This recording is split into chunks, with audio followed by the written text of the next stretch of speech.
Cuando hablamos como de qué nos está ofreciendo la cultura de convergencia y qué retos nos está poniendo por delante a quienes, como muchos profesionales de la comunicación, nos enfrentamos a entender estas nuevas dinámicas que están surgiendo al superponerse tantas maneras de comunicar, tantas tecnologías tan diversas, que a veces algunos los hacen entrar en pánico y otros ven oportunidades, pero hay puntos medios que encontrar.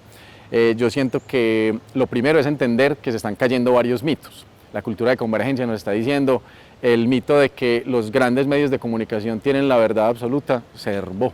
Ya tantas maneras de comunicar, de la posibilidad de hacer medios de bajo costo, que correspondan o no a intereses nobles es otra cosa, pero la posibilidad de que haya tantas personas, tantos proyectos, tantas maneras de pensar que se puedan comunicar, le han quitado la autonomía a los grandes medios de comunicación. Eso mismo se puede trasladar al sistema educativo, y si nosotros hablamos de comunicar, de alguna manera estamos pensando en formar públicos, estamos pensando en formar mentalidades, maneras de pararse en el mundo, y en el sistema educativo también estamos viendo que esa idea formada, digamos, al calor de la revolución industrial, de crear ciudadanos funcionales, que recibían una información que solamente estaba en manos de ese profesor que estaba ya parado al frente, esa idea también está, digamos, que moviendo los cimientos del mundo educativo. Entonces, ¿qué nos está diciendo esto a quienes producimos contenidos?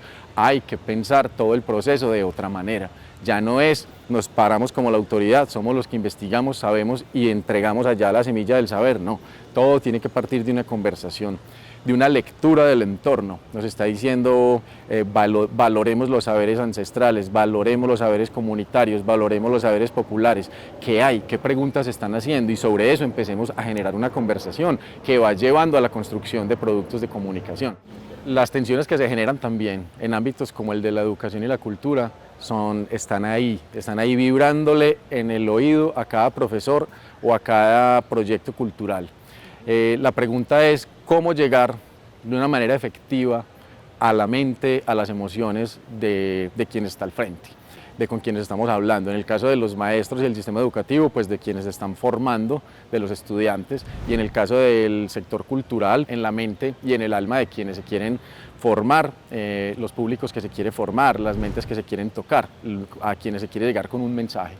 Entonces, ¿qué es lo que está pasando? Estamos en un mundo en el que está ofreciendo contenido todo el tiempo a través de muchas maneras. O sea, quien se sienta en la casa hay un televisor prendido, pero luego pasa un montón de tiempo en el celular, que manda alertas todo el tiempo, en el que se comunica, ve noticias, le llegan notificaciones de nuevas noticias, en que los amigos mandan enlaces, pero al mismo tiempo le entregan a la entrada del metro un periódico. Estamos recibiendo información de muchísimas maneras.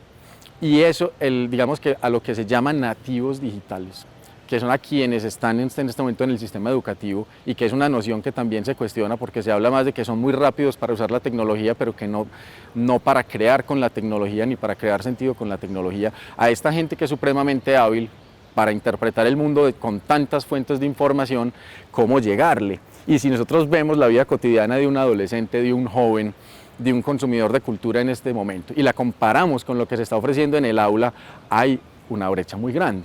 Digamos que el sistema educativo sigue un poco anclado en la manera de transferir o de crear conocimiento que ha sido tradicional, y ya cuando se entra en el detalle se entiende que hay unos procesos que vienen por políticas públicas que se van goteando desde las políticas públicas, el Ministerio de Educación, para que haya esas transformaciones curriculares. A veces es muy difícil, esa digamos que puede ser la explicación, pero no la justificación.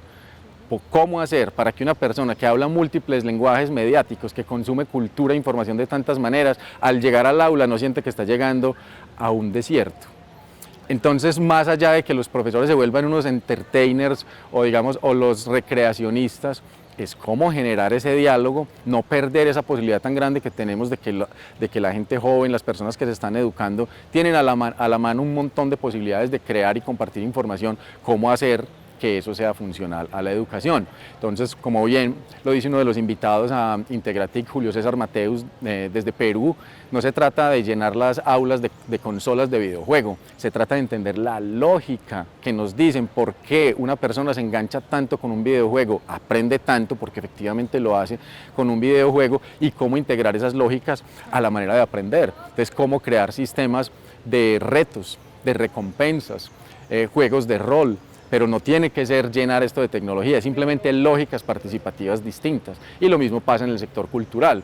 Cuando se quiere hacer una propuesta cultural se abren 1000 retos y a veces se piensa en los costos excesivos que hay. A veces simplemente abrir la conversación, escuchar propuestas del otro, integrar y que sea porosa nuestra propuesta cultural, que es lo que nos está diciendo esta cultura de convergencia, puede ser un camino muy interesante. Es abrir conversaciones, es usar la tecnología a nuestro favor y no hacerle culto a la tecnología.